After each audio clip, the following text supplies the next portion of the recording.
الشیطان الرجیم بسم اللہ الرحمن اول من اسلم جہرا عمر اول من فتح باب الکعبۃ عمر اول من ہاجر مدینۃ عمر او کما قال علیہ الصلاۃ والسلام وفی روایت اخری لو کان بعدی نبی لکان عمر قال النبی صلی اللہ علیہ وسلم حسنات عمر كعدد نجوم السماء قال النبی صلی اللہ علیہ وسلم ابو بکر فی الجنہ وعمر فی الجنہ وعثمان فی الجنہ وعلی فی الجنہ قال النبی صلی اللہ علیہ وسلم اللہم اعز الاسلام باحد العمرین بعمر ابن الخطاب او بعمر ابن ہشام الحسن والحسین سیدا شباب اہل الجنہ او کما قال علیہ الصلاۃ والسلام سبحان ربک رب العزۃ عما یصفون وسلام علی المرسلین والحمد للہ رب العالمین اللہم صل علی سیدنا محمد وعلی آل سیدنا محمد وبارک وسلم.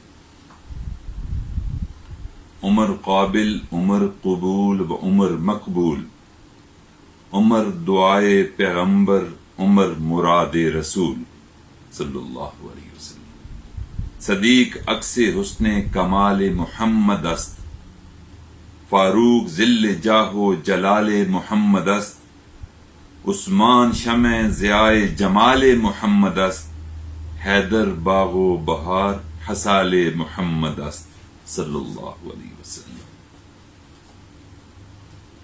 حضرت شاہ ولی اللہ محدث دہلوی رحمۃ اللہ علیہ نے ایک بڑی پیاری بات فرمائی. فرماتے تھے کہ یہ مدرسے، یہ قاری حفاظ، یہ رمضان کی رونقیں اور رمضان میں تراویح، یہ عمر رضی اللہ تعالی عنہ کے اسلام اور مسلمانوں پر احسانات ہیں. واقعی حضرت عمر رضی اللہ تعالی عنہ کے دور میں 5000 مسجدیں بنی، اس کے علاوہ 900 جامع مساجد بنی. ان تمام مساجد میں ائمہ کا تقرر ہوا، حفاظ کا تقرر ہوا، خطباء کا تقرر ہوا، اور پوری مملکت میں ماشاءاللہ ہر جگہ مسجدیں، قرآن تلاوت، مدرسے حضرت عمر رضی اللہ تعالی عنہ نے شروع فرمائے. یہ حضرت عمر رضی اللہ تعالی عنہ کا ہم پر احسان ہے، امت پر احسان ہے. صحابی رسول ہیں، ابو درداء رضی اللہ تعالی عنہ نام ہے، دمشق کا شہر ہے، درس قرآن دے رہے ہیں. کس مسجد میں؟ جس مسجد کو عمر رضی اللہ تعالیٰ عنہ نے بنایا. 18,000 شرکاء اس درس قرآن میں شریک ہوتے ہیں. یہی احوال باقی مساجد اور مدارس کا تھا. عمر رضی اللہ تعالیٰ عنہ کے دور خلافت میں صرف جو فوجی تھے، جو ہر وقت جہاد میں مصروف رہتے تھے، ان میں سے 300 بندوں نے حفظ قرآن کیا.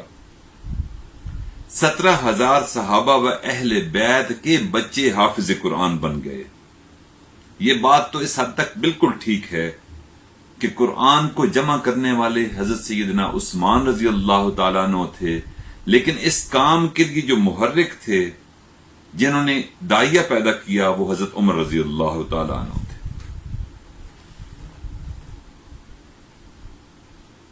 نبی علیہ الصلوۃ والسلام نے ارشاد فرمایا، حدیث مبارکہ ہے، اللہم اعز الاسلام باحد العمرین.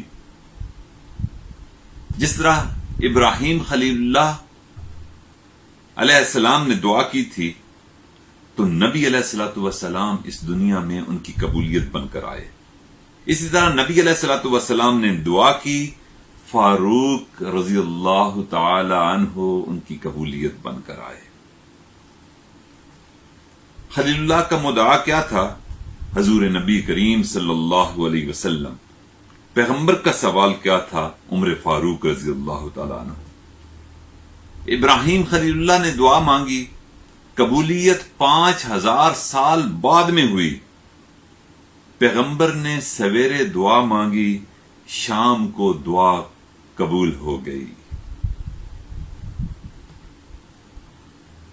ابراہیم خلیل اللہ نے حضور نبی کریم صلی اللہ علیہ وسلم سے ملاقات 5000 سال بعد معراج کی رات کی۔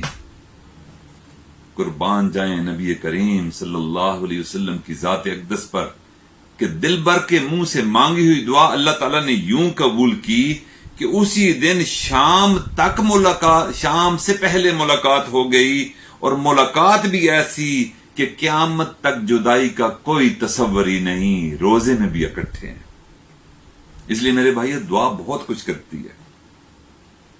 نبی علیہ الصلوۃ والسلام نے فاروق کو نہیں مانگا، نبی علیہ السلام نے اسلام کی عزت کو مانگا تھا۔ نبی علیہ الصلوۃ والسلام نے بدر میں دعا مانگی، اللہ رب العزت نے فتح عطا فرمائی۔ قوم کی ہدایت کے لیے دعا مانگی، فرمایا اللہم اہد قومی فانہم لا یعلمون۔ دعا کی قبولیت ہو گئی، اور انشاءاللہ روز معاشر نبی علیہ الصلوۃ والسلام دعا مانگیں گے اللہم اغفر لامتی، اور اللہ تعالیٰ اس دعا کو قبول فرما کر ہم گناہ گاروں کو جنت میں روانہ فرمائیں گے۔ دعا کی قبولیت یوں ہوگی۔ اللہ خود فرماتے ہیں من لم یدعنی اغضب علیہ، جو مجھ سے دعا نہیں مانگتا میں اس پر ناراض ہوتا ہوں۔ اور پھر فرمایا اللہ یغضب حین لا یسأل، اللہ ناراض ہوتے ہیں جب ان سے سوال نہ کیا جائے۔ والناس یغضبون حین یسأل، اور لوگ ناراض ہوتے ہیں جب ان سے سوال کیا جائے۔ واقعی قربان جائیں اللہ تعالیٰ آپ کی عطاؤں پر کہ آپ سے کوئی مانگے تو پھر آپ عطا فرماتے ہیں، جو نہ مانگے آپ اس سے ناراض ہوتے ہیں۔ حدیث مبارکہ ہے لو ان اولکم وآخرکم وحیکم ومیتکم وصغیرکم وکبیرکم وذکرکم وانساکم ورطبکم ویابسکم وانسکم وجنکم قاموا فی سعید واحد فیسأل کل انسان مسئلۃ فأوتیت انسان مسئلتہ۔ اللہ اکبر، اللہ اکبر۔ پھر فرمایا ما ينقص مما عندي الا كما ينقص محيطا اذا ادخل البحر، کہ تم پہلے وقتوں کے ہو، تم اگر بعد کے وقتوں کے ہو، تم اگر زندہ ہو، تم اگر مردہ ہو، تم اگر چھوٹے ہو، تم اگر بڑے ہو، تم اگر مرد ہو، تم عورت ہو، تم جو بھی ہو، جنوں میں انسوں میں ہو، تم ایک آنے واحد میں ہر انسان اپنا مسئلہ میرے سامنے رکھے، میں اس انسان کے مسئلے کو حل کر کے عطا کر دوں گا۔ ما ينقص مما عندي، اور جو کچھ میرے خزانوں میں ہے اس میں کوئی کمی واقع نہیں ہوگی۔ الا كما ينقص، جیسے سمندر کے اندر اگر سوئی کو ڈالا جائے تو اس کے ساتھ جو پانی اس سوئی کے نکے کے ساتھ لگتا ہے وہ تناسب بھی نہیں، اتنی کمی بھی اللہ کہتا ہے میرے خزانوں میں نہیں ہوتی۔ تو اللہ تعالیٰ میرے بھائیوں مانگنے سے خوش ہوتا ہے، نہ مانگنے سے ناراض ہوتا ہے۔ تو حضرت عمر رضی اللہ تعالیٰ عنہ نے اسلام قبول کر لیا، نبی علیہ الصلوۃ والسلام کی دعا کو اللہ تعالیٰ نے قبول فرمایا۔ آپ رضی اللہ تعالیٰ عنہ کی اسلام کی قبولیت سے پہلے 45 مرد و خواتین اسلام قبول کر چکے تھے۔ حضرت علی رضی اللہ تعالیٰ عنہ بھی اسلام قبول کر چکے تھے، 16 عورتیں بھی اسلام قبول کر چکی تھیں، لیکن اسلام کا وہ دبدبہ، اسلام کی وہ شوکت اور اسلام کی وہ عظمت ابھی تک جو اسلام کو نہیں ملی تھی، لوگوں کے اندر پھیلی نہیں تھی۔ پھر اللہ تعالیٰ کو ترس آیا، نبی علیہ الصلوۃ والسلام نے دعا مانگی کہ عزت اسلام کو نہیں مل رہی، اسلام پھیل نہیں رہا۔ پھر نبی علیہ الصلوۃ والسلام نے دعا مانگی اللہم اعز الاسلام باحد العمرین، یا اللہ 2 عمروں میں سے ایک عمر سے اسلام کو عزت عطا فرما دیجئے۔ پھر اللہ تعالیٰ نے عزتیں عطا فرمائیں۔ تو حضرت عمر فاروق رضی اللہ تعالی عنہ کے اسلام قبول کرنے کے بعد ایک نقطہ اور دیکھیں کہ نبی علیہ الصلوۃ والسلام نے دعا میں یہ فرمایا اللہم اعز الاسلام باحد العمرین، بعمر ابن الخطاب او بعمر ابن ہشام. اسلام کو عزت عطا فرمائیں یا عمر ابن الخطاب کے ذریعے یا عمر ابن ہشام کے ذریعے. دونوں بڑے سردار تھے، بڑے عاقل تھے، ان کا شہرہ تھا پورے علاقے میں، ان کی دانش کا، ان کی بصیرت کا. تو دعا مانگی، اللہ تعالیٰ تک جب دعا پہنچی تو اللہ رب العزت نے اس دعا کو قبول کرنے سے پہلے ابو جہل کے دل کی طرف نظر دوڑائی.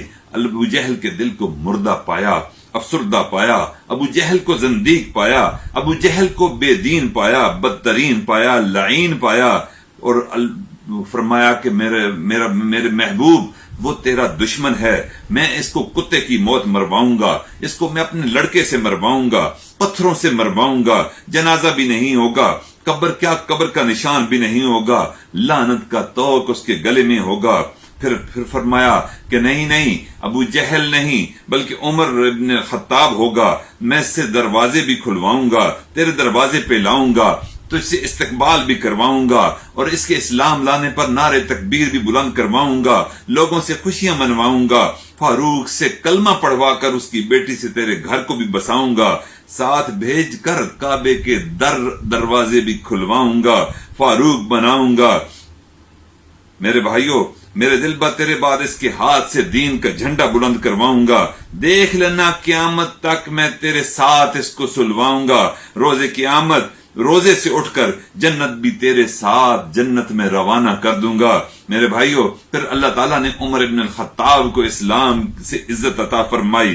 پھر نبی علیہ الصلوۃ والسلام کی خوشی دیدنی تھی.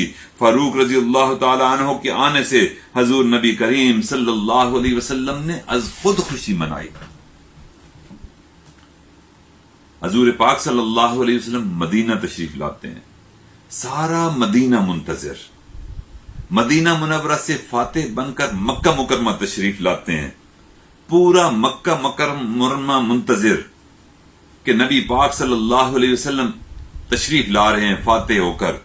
لیکن قربان جائیں عمر تیری قسمت پر کہ جب تیرے لیے نبی علیہ الصلوۃ والسلام نے دعا مانگی، اللہ تعالیٰ نے اس کی دعا کی. یہاں پوری امت نبی کے لیے منتظر، یہاں نبی خود عمر کے لیے منتظر، تلوار ہاتھ میں ہے، آتے ہیں. صحابہ کہتے ہیں کہ یہ کوئی بری نیت سے شاید نہ آ رہے ہوں. نبی علیہ الصلوۃ والسلام نے فرمایا کہ نہیں، یہ بری نیت سے نہیں آئے، تمہیں نہیں معلوم کہ آج سویرے میں نے دعا مانگی تھی کہ اللہم اعز الاسلام باحد العمرین. میری دعا کی قبولیت بن کر عمر آ رہا ہے. منتظر کون ہے؟ نبی علیہ الصلوۃ والسلام ہے. کھڑے ہو کر عمر کا استقبال فرماتے ہیں. اور ایک اور بات دیکھیے، نبی علیہ الصلوۃ والسلام مدینہ منورہ تشریف لائے تو مدینہ منورہ کے لوگوں نے خوشی منائی.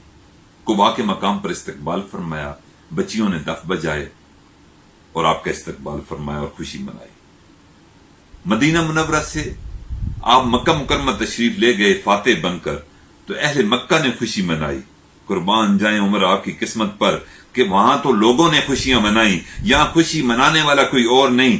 عمر جب بھی تشریف لائے خود نبی کریم صلی اللہ علیہ وسلم نے خوشی منائی. اللہ اکبر.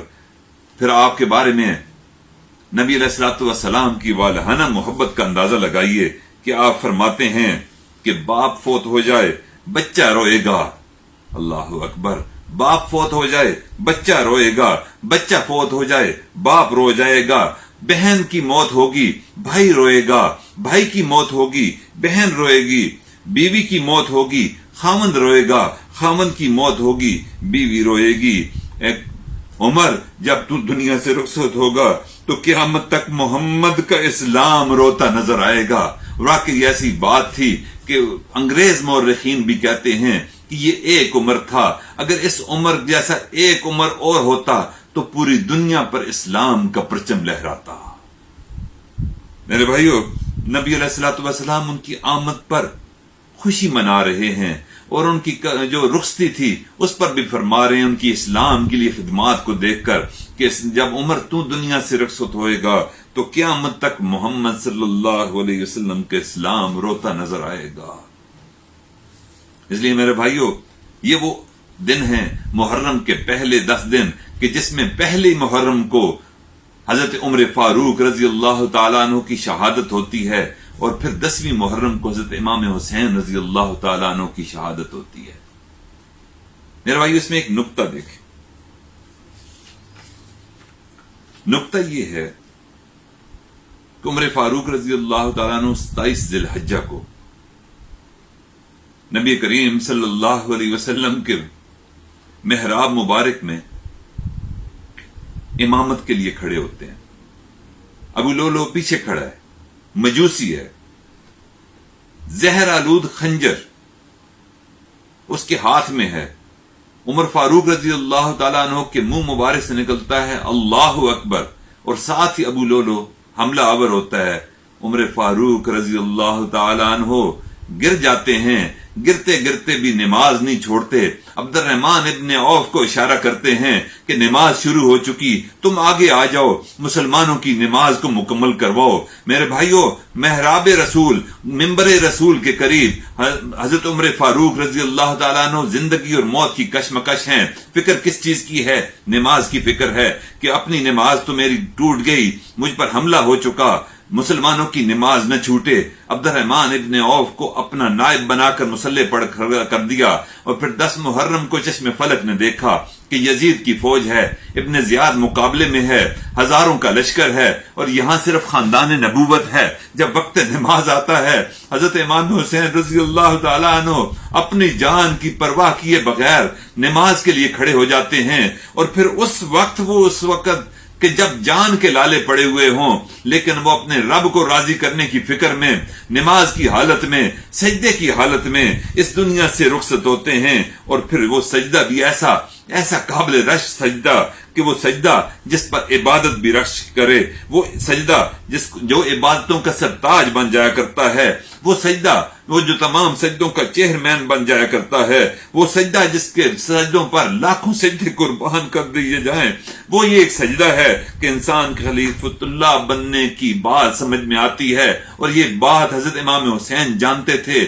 عین وقت نماز میں سجدے کی حالت میں آپ نے اپنی جان آفرین کے سپرد کر دی۔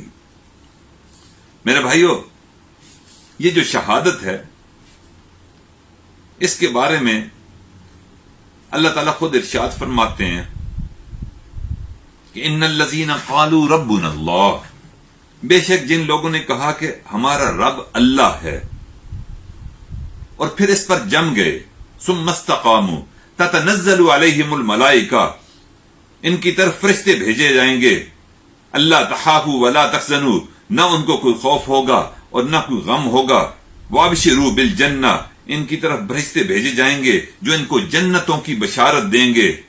کون سی جنت؟ جو ان لوگوں کے لیے تیار کی گئی۔ پھر ارشاد فرمایا ولا تقولوا لمن يقتل في سبيل الله اموات بل احیاء ولکن لا تشعرون، پھر ارشاد فرمایا جو میرے راستے میں قتل کر دیے جائیں ان کو مردہ نہ کہنا، کبھی گمان بھی نہ کرنا، بلکہ وہ تو زندہ ہیں، بل احیاء عند ربهم يرزقون، اللہ کی طرف سے رزق پہنچائے جاتے ہیں۔ اس لیے میرے بھائیو، ایک بنیادی نقطہ ہے سمجھنے کا ہے کہ حقیقی مومن کون ہے۔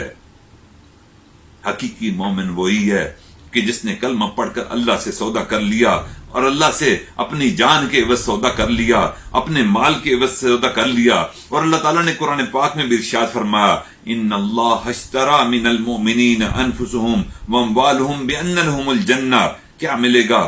جنت ملے گی، جنت میں حور ہوں گی، قصوریں ہوں گی، باغات ہوں گے، نہریں ہوں گی، دودھ اور شہد کی نہریں ہوں گی۔ نہیں، اس کے لیے وہ نہیں لڑتے، بلکہ وہ اللہ کی رضا کے لیے لڑتے ہیں، بلکہ وہ اللہ کے دیدار کے لیے لڑتے ہیں، بلکہ وہ مشاہدہ اور لقاء کے لیے لڑتے ہیں۔ اس لیے فرمایا مومن کون ہے؟ جو رضا اور لقاء کے عوض اپنی جان فروخت کر دیتا ہے۔ جب وقت آتا ہے تو قربانی دیتا ہے جان کی، جب وقت آتا ہے تو مال کی قربانی دیتا ہے۔ یہ سبق کس نے پڑھایا؟ یہ سبق حضور نبی کریم صلی اللہ علیہ وسلم نے پڑھایا۔ کس کو پڑھایا؟ صحابہ کو پڑھایا، بوڑھے کو، جوان کو، سب کو پڑھایا، مرد عورت سب کو نقطہ سمجھا دیا کہ تمہارے دل میں اللہ سے ملاقات اور شہادت کی تمنا ہونی چاہیے. اس لیے تمام صحابہ کو شہادت کی تمنا ہوا کرتی تھی. فاروق اعظم رضی اللہ تعالیٰ عنہ ہیں، سفر حج سے واپس آ رہے ہیں، واپسی پہ پڑاؤ ڈالا، چاند کبھی بدلیوں کے اندر ہے، کبھی پورے عالم کو منور کیے بیٹھا ہے، اور پھر اس حالت میں چاند کو مختلف حالتوں کو دیکھتے ہوئے فرمایا اے اللہ، جیسے چاند مختلف حالتوں سے گزرتا چلا جا رہا ہے، میری زندگی میں بھی مختلف حالات آتے ہیں، میں بوڑھا ہو گیا ہوں، میری یہ دعا پوری فرما دیجئے. پھر دعا فرمائی اللہم ارزقنی شہادت عند سبیلک، یا اللہ مجھے شہادت عطا فرما اپنے راستے میں. 27 ذی الحجہ کو مصلی نبی پر ابو لؤلؤ مجوسی خنجر سے حملہ کرتا ہے، اور 1 محرم الحرام کو حضرت عمر فاروق شہادت کے مرتبے پر فائز ہو جاتے ہیں. یہ شہادت کا جذبہ دیکھ لیجئے کہ جب عمر فاروق رضی اللہ تعالیٰ عنہ جیسے بوڑھے کے اندر تھا تو جوانوں میں کیا ہوگا. پھر 2 ننھے مجاہد ہمیں تاریخ میں نظر آتے ہیں.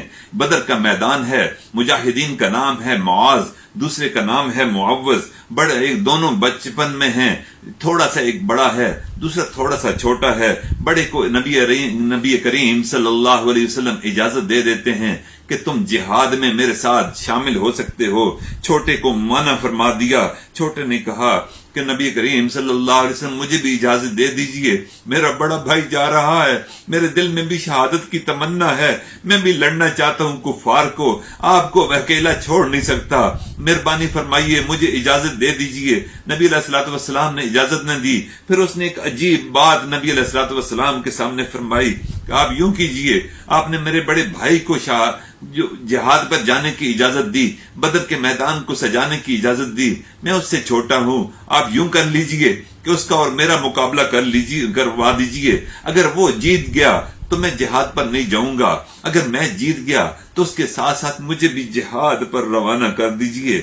نبی علیہ الصلوۃ والسلام نے جب یہ شوق شہادت دیکھا، جذب جہاد دیکھا، تو چھوٹے بھائی کو بھی اجازت دے دی کہ تم یوں کرو، بڑے سے کشتی کرو. یہ چھوٹا معاذ معوذ دونوں کشتی کے لیے تیار ہوتے ہیں.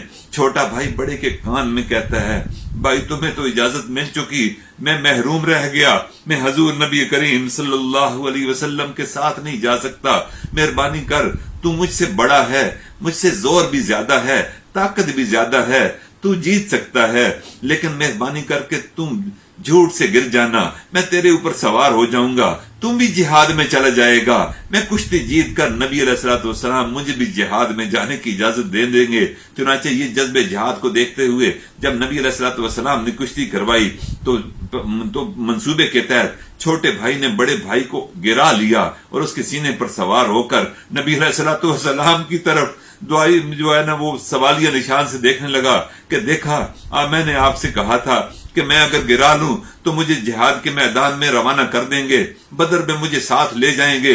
تو نبی علیہ الصلوۃ والسلام مسکرا پڑے اور کہا کہ بڑے کے ساتھ اب چھوٹا بھی جہاد میں روانہ ہوگا.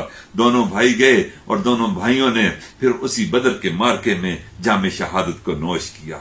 میرے بھائیوں دیکھو، جب چھوٹوں میں یہ جذب جہاد ہو تو پھر بڑے جوانوں میں کتنا جذب جہاد ہوگا. عمرو بن جموح بھی ارادہ کر لیا کہ میں بھی جہاد میں جاؤں گا، تو اپنی بیوی سے کہنے لگے کہ میں جہاد میں جا رہا ہوں. تو بیوی نے کہا کہ میں دیکھ رہی ہوں کہ آپ بھاگ کر واپس آ رہے ہیں کیونکہ آپ لنگڑے ہیں. فرمایا نہیں میں بھاگ کر واپس نہیں آؤں گا. فرمایا اللہ میری لاش کو بھی واپس گھر نہ بھیجنا. حضور نبی کریم صلی اللہ علیہ وسلم کی خدمت میں معذوری کے عالم میں پہنچ گئے اور اجازت طلب کی. نبی علیہ الصلوۃ والسلام نے فرمایا کہ تمہارے 4 بیٹے جہاد میں جا رہے ہیں، تم معذور بھی ہو، پیچھے بیوی بھی ہے، تم اس کے پاس رہو، جہاد پر نہ جاؤ. لیکن ادب کے ساتھ اصرار کرتے رہے. نبی علیہ الصلوۃ والسلام نے بالآخر اجازت دے دی. پھر آپ نے اپنے اصرار پر جب اجازت مل گئی تو پھر جہاد کے میدان میں دلیری اور شجاعت کے وہ جوہر دکھائے کہ پھر شہید بھی ہو گئے. شہادت کے بعد جب ان کی لاش کو اونٹنی پر رکھ کر واپس لانے لگے تو اونٹنی اٹھتی ہی نہیں تھی، وہ واپس جاتی ہی نہیں تھی اور کھڑی نہیں ہوتی تھی. نبی علیہ الصلوۃ والسلام کو اطلاع دی گئی تو اس کی اہلیہ آئیں. اہلیہ سے پوچھا کہ جاتے جاتے عمرو نے تم سے کیا بات کی؟ تو اس نے اہلیہ نے بتایا کہ میں نے یوں کہا تھا کہ تم بھاگ کر واپس آ رہے ہو لنگڑا کر، تو عمر نے اس وقت اللہ سے دعا کی تھی کہ یا اللہ میں تو درکنار، میری لاش کو بھی شہادت کے بعد میرے گھر واپس نہ لوٹانا۔ نبی علیہ الصلوۃ والسلام نے ارشاد فرمایا کہ عمر کی لاش کبھی بھی واپس اللہ تعالیٰ نہیں بھیجنا چاہیں گے، کیونکہ اس نے دعا کی تھی، شہادت کی دعا تمنا کی تھی، اللہ تعالیٰ نے اس کی شہادت کی تمنا کو قبول فرما لیا۔ اونٹنی سے اس کو اتار دو، اسی میدان جنگ میں اس کا جنازہ پڑھو اور اس کو دفنا دو، کیونکہ اس کی دعا اللہ تعالیٰ نے قبول فرما لی۔ جس امت کے معذوروں کی یہ بہادری ہو، یہ شجاعت ہو، یہ دلیری ہو، یہ جذبہ جہاد ہو، اس امت کے نوجوانوں کے اندر جذبہ جہاد کتنا ہوگا۔ عورتیں بھی جہاد کے میدان میں پیچھے نہیں رہی۔ ایک صحابیہ تھیں، حضور نبی کریم صلی اللہ علیہ وسلم کی خدمت میں آ گئیں اور ایک بچہ تھا ان کے پاس، اور آ کر پیش کیا کہ آقا آپ نے جہاد کا اعلان فرمایا ہے، میرے پاس دینے کے لیے کچھ نہیں، یہ میرا ایک بچہ ہے، میں آپ کے لیے لے آئی ہوں، اس بچے کو آپ قبول فرما لیں۔ آپ صلی اللہ علیہ وسلم نے فرمایا کہ اس بچے کا میں کیا کروں گا؟ اس صحابیہ نے فرمایا دیکھ لیں امت کی عورتوں کے اندر جذب جہاد کتنا تھا کہ اس صحابیہ نے عرض کی یا رسول اللہ صلی اللہ علیہ وسلم، جہاد کے میدان میں بہت سے صحابی ایسے ہوں گے جن کے پاس ڈھال نہیں ہوگی، دشمن کے وار کو وہ اپنے جسم پر محسوس کریں گے، ڈھال سے وہ محفوظ نہیں رہ سکیں گے، مہربانی فرما لیجئے جس صحابی کے پاس ڈھال نہ ہو اس صحابی کو میرا بچہ استعمال کے لیے دے دیجئے کہ اگر اس کی طرف لپک کر کوئی کافر تلوار کا حملہ کرتا ہے تو ڈھال کے طور پر میرے بچے کو استعمال کر لے۔ اللہ اکبر۔ جس امت کی مائیں جذب جہاد سے جن کے دل یوں معمور ہوں، اس امت کے جوانوں کے اندر جذب جہاد کیا ہوگا۔ ابو بکر صدیق رضی اللہ تعالیٰ عنہ کے اندر جذب ایمانی ہے۔ بدر کے میدان میں والد اور باپ اپنے بیٹے ابو بکر رضی اللہ تعالیٰ عنہ کے والد بھی شریک تھے۔ جنگ ختم ہو جاتی ہے، مسلمانوں کو فتح مل جاتی ہے، تو والد کہتا ہے کہ بیٹا جو مسلمان نہیں ہوئے تھے انہوں نے کہا کہ بیٹا اس بدر کے میدان میں ایک موقع ایسا آیا تھا کہ تم عین میری تلوار کے نیچے آ گیا، لیکن پھر میرے اندر شفقت پدری عود کر آئی اور میں نے تم پر وار نہیں کیا۔ تو ابو بکر صدیق رضی اللہ تعالیٰ عنہ کے جذب ایمانی کو دیکھیے کہ ابا جی کہنے لگے کہ ابا جی آپ نے اپنی تلوار کو روک لیا تھا، میرے اوپر وار نہیں کیا تھا، لیکن اگر آپ میری تلوار کے نیچے آتے تو میں اپنی تلوار کو کبھی نہ روکتا، کیونکہ آپ نبی علیہ الصلوۃ والسلام کے دشمن تھے اور میں آپ کی اپنی تلوار سے آپ کا کام تمام کر دیتا۔ یعنی اپنے ایمان کی طاقت ان کے اندر دیکھیے کہ اپنے والد کو قربان کرنے کے لیے تیار بیٹھے ہیں حضور نبی کریم صلی اللہ علیہ وسلم کے ساتھ دشمنی کی وجہ سے۔ ایک بڑی غلط فہمی ہے جو ہمارے اندر کچھ طبقات نے پھیلا دی ہے۔ وہ غلط فہمی کیا ہے کہ حضرت امام حسین رضی اللہ تعالی عنہ کی شہادت کے بعد مستورات نے سر میں مٹی ڈالی، چادریں اتار پھینکی اور بیان کرتے گئیں۔ یہ ہرزہ سرائی ہے میرے بھائیوں، یہ ناواقفیت کی وجہ سے نبی علیہ الصلوۃ والسلام نے جو ماحول پیدا کیا تھا اس ماحول سے عدم واقفیت کی وجہ سے یہ غلط فہمی ہے۔ آپ صلی اللہ علیہ وسلم کی تربیت کا نتیجہ تھا کہ بچے، عورتیں، بوڑھے، ہر طبقہ شہادت کے لیے تیار رہتا تھا، اپنے جوہر بہادری کے دکھانے کے لیے بےتاب رہتا تھا، اپنی جان ہتھیلی پہ رکھ کر نبی علیہ الصلوۃ والسلام کی خدمت میں پیش کیا دیا کرتا تھا اور جہاد سے کبھی کتراتا نہیں تھا۔ یہ جو بات پھیلائی جاتی ہے کہ نبی علیہ الصلوۃ والسلام کی نبوت کے گھرانے کی خواتین حضرت امام حسین کی شہادت کے بعد چادریں اتار سر میں مٹی ڈال بین کرتے ہوئے روڈوں پہ نکل پڑی، نہیں میرے بھائیوں، یہ مسلمان کے سوچنے کا انداز نہیں ہے۔ مسلمان تو جذب شہادت میں سرشار ہوا کرتا ہے۔ عورتیں اپنے خامندوں کو جہاد کے لیے روانہ کیا کرتی تھیں اور خوشی خوشی روانہ کیا کرتی تھیں، بچے اپنے بزرگوں بڑوں کو روانہ کیا کرتے تھے، تو یوں بڑے بھی، بوڑھے بھی، بچے بھی، معذور بھی، خواتین بھی حتیٰ کہ زخمیوں کے علاج معالجے کے لیے میدان جہاد کا رخ کیا کرتی تھیں. یہ اس ماحول سے عدم واقفیت کی وجہ سے یہ ہرزہ سرائی کی جاتی ہے کہ خاندان نبوت کی مستورات یوں باہر نکل آئی. یہ جو حضرت امام حسین رضی اللہ تعالیٰ عنہ کی شہادت تھی،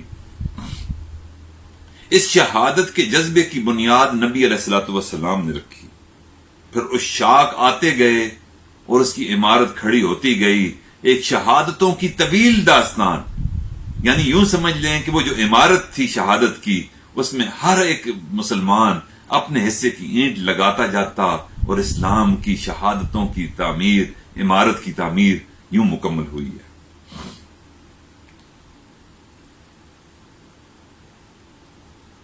اس لیے میرے بھائیوں، ہمیں بھی چاہیے کہ امت کے عظمت رفتہ کی بحالی کے لیے، مسلمانوں کے عروج کے لیے، احیاء نو کے لیے جب کبھی بھی قربانی دینے کی ضرورت پیش آئے، ہم بوڑھے بھی، جوان بھی، بچے بھی، عورتیں بھی حضرت عمر فاروق رضی اللہ تعالیٰ عنہ، حضرت امام حسین رضی اللہ تعالیٰ عنہ کی شہادت کی طرح اپنے آپ کو بھی شہادت کے لیے تیار رکھیں. اللہ رب العزت سے دعا ہے کہ اللہ تعالیٰ روز قیامت تک اس جہاد کے میدان کو آباد رکھے اور ان مسلمانوں کو عظمت رفتہ جو ان سے چھن گئی ان کو واپس لانے کی توفیق عطا فرمائے. وآخر دعوانا ان الحمد للہ رب العالمین.